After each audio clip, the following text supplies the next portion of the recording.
Assalamualaikum warahmatullahi wabarakatuh.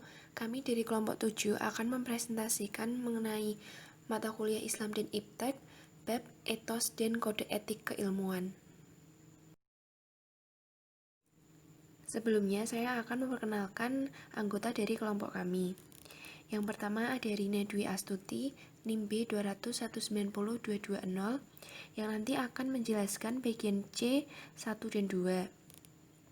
Kemudian ada saya Elsa Megtasari, NIM B 200190240, yang nanti saya akan menjelaskan bagian A dan B. Kemudian ada Azara Putri Angelia, NIM B 200190251, yang nanti akan menjelaskan bagian C yang ketiga. Baik, saya akan menjelaskan subbab A, yaitu etos keilmuan. Bila kembali ke wahyu pertama yang diturunkan kepada Nabi Muhammad SAW dalam Quran Surat Al-Alaq surat ke-96 ayat 1-5, nampak bahwa semangat keilmuan merupakan salah satu sisi dari dua semangat kembar, sementara sisi lainnya adalah semangat tauhid. Mengapa semangat keilmuan menjadi salah satu sisi dari dua semangat kembar yang dibawa Islam dapat ditelusuri dari beberapa pesan Al-Quran berikut. Yaitu yang pertama, tidak seorang pun dapat menangkap pesan-pesan wahyu kecuali orang-orang yang memiliki ilmu dan menggunakan akalnya. Quran Surat Ali Imran surat ketiga ayat 7. Yang kedua, kekurangan ilmu yang benar dapat menggiring manusia untuk memaki Allah. Quran Surat Al-An'am surat ke-6 ayat 180. Yang ketiga, bahkan menyembah selain Dia. Quran Surat Al-Hajj surat ke-22 ayat 71. Keempat, barang siapa yang mendapatkan hikmat, yaitu ilmu, sungguh ia telah diberi kebijakan yang banyak. Quran Surat Al-Baqarah surat kedua ayat 269. Yang kelima, bahkan hanya orang-orang yang beriman dan berilmu yang akan ditinggikan beberapa derajat.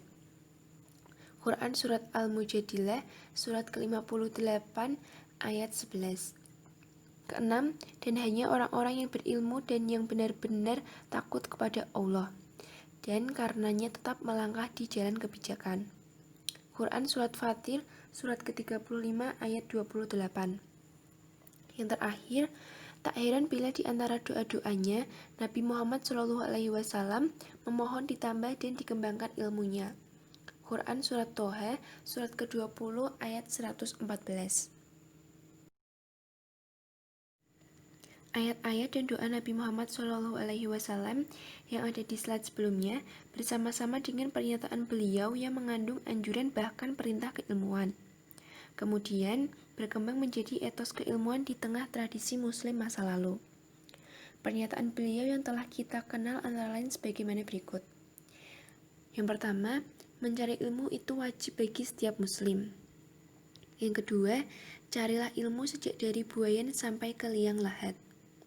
Yang ketiga, carilah ilmu walaupun sampai ke negeri Cina. Yang keempat, ilmu atau pengetahuan itu milik orang mukmin yang hilang.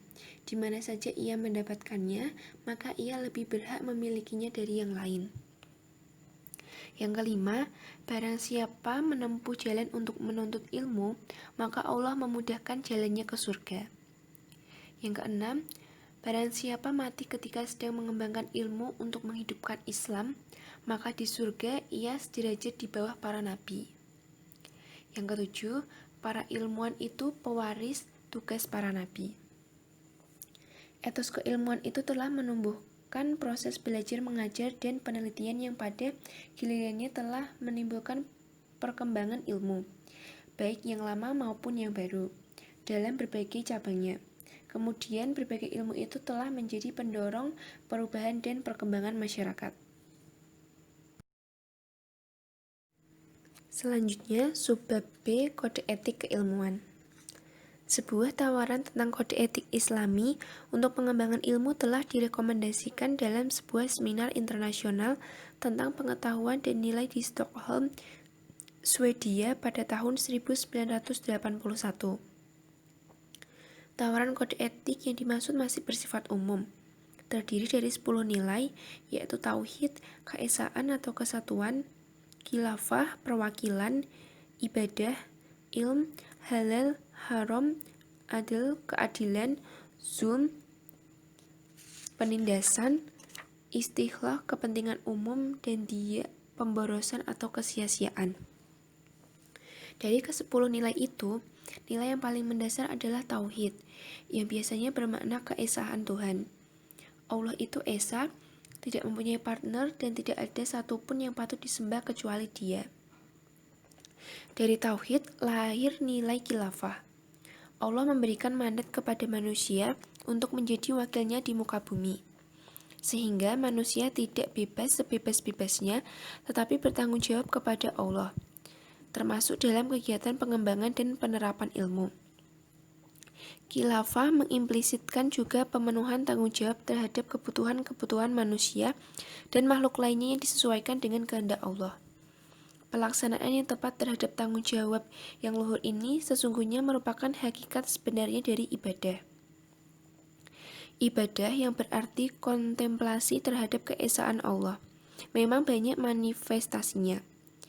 Tetapi dalam maknanya yang luas, manifestasi ibadah adalah suatu kehidupan yang secara terus-menerus mengabdi dan patuh kepada Allah, mencakup semua kegiatan spiritual, sosial, ekonomi, politik, budaya yang tujuan luhurnya mencari ridha Allah. Salah satu manifestasi dari ibadah yang merupakan prasyarat bagi pelaksanaannya yang efektif adalah ilmu. Ilmu dapat dilihat dari sumbernya, dapat dipilah antara yang bersumber dari wahyu atau qauli dan yang bersumber dari non-wahyu atau kauni. Pencarian ilmu kategori pertama merupakan fardu al-ain, kewajiban setiap individu, karena ia penting bagi individu agar survive, tidak saja di dunia ini, tapi juga di kehidupan nanti. Sementara pencarian ilmu kategori kedua merupakan fardu al-kifayah, kewajiban kelompok, tidak setiap individu, karena ia penting bagi kelangsungan keseluruhan masyarakat. Halal mencakup semua ilmu dan kegiatan yang bermanfaat bagi individu, masyarakat, dan lingkungan. Ilmu yang halal akan mempromosikan adil, keadilan sosial, dan istighlah kepentingan umum. Adil di dalam semua bidang dan istighlah dengan dimensinya yang luas, memastikan bahwa ilmu itu dikembangkan untuk mewujudkan persamaan universal, kebebasan individual, martabat sosial, dan nilai-nilai lain yang mengingatkan kesejahteraan masyarakat dan peradaban muslim. Adapun haram mencakup semua ilmu dan kegiatan yang merusak manusia dan lingkungannya, baik secara fisik, intelektual, maupun spiritual. Sehubungan dengan itu, penelitian yang mempromosikan alienasi, dehumanisasi, pengangguran, konsentrasi kekayaan pada segelintir orang, dan perusakan lingkungan ditolak. Kegiatan seperti itu bersifat zulm, yaitu penindasan, dan dinilai sebagai dia atau kesia-siaan.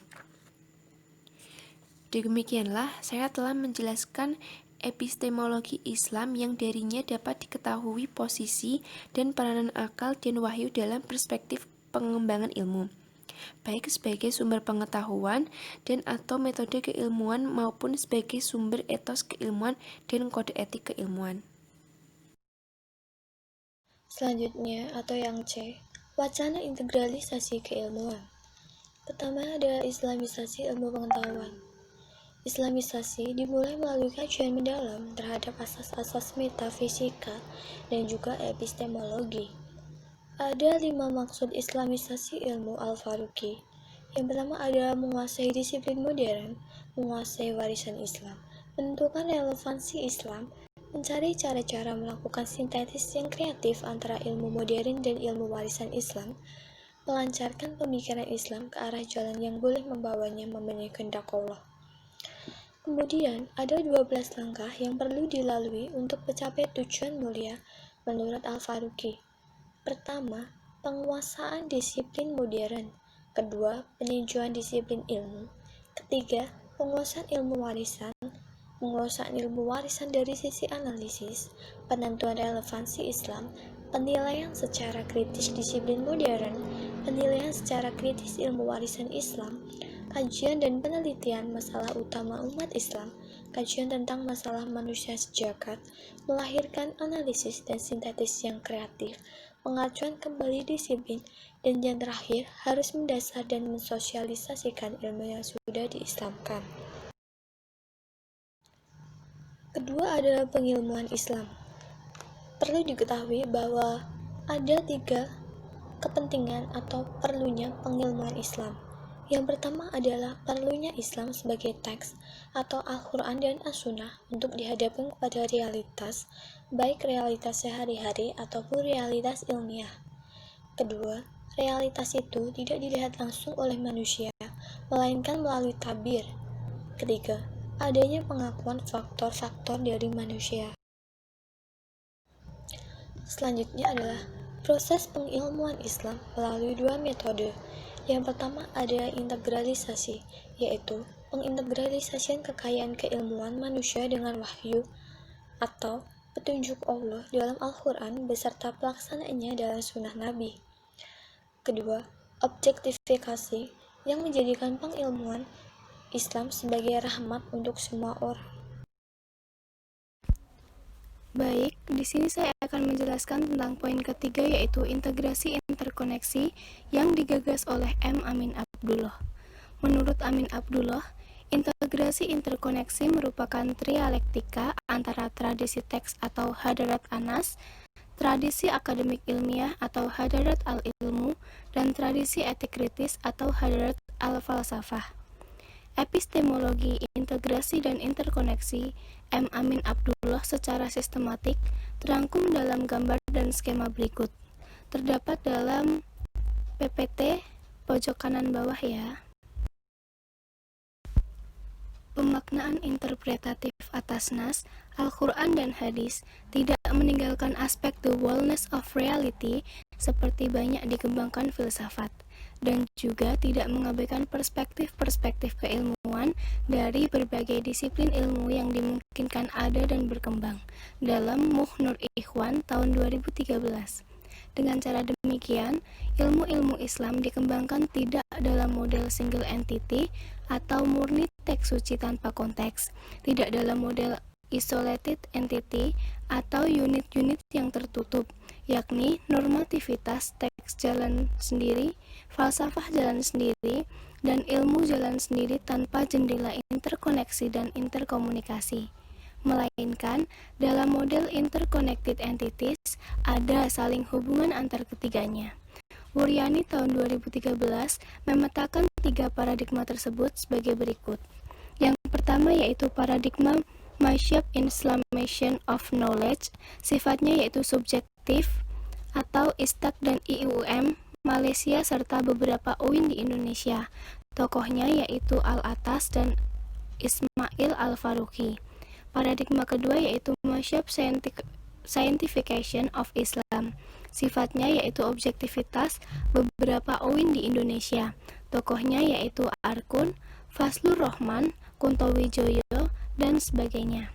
Paradigma yang terakhir adalah integrasi interkoneksi scientific atau hadarat al-ilm, kam atau hadarat al-falsafah, dan doktriner atau hadarat anas.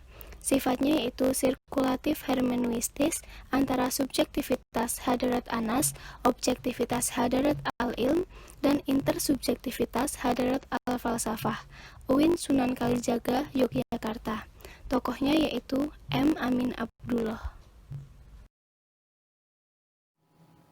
Sekian dari kelompok kami. Apabila ada salah-salah kata, kami mohon maaf.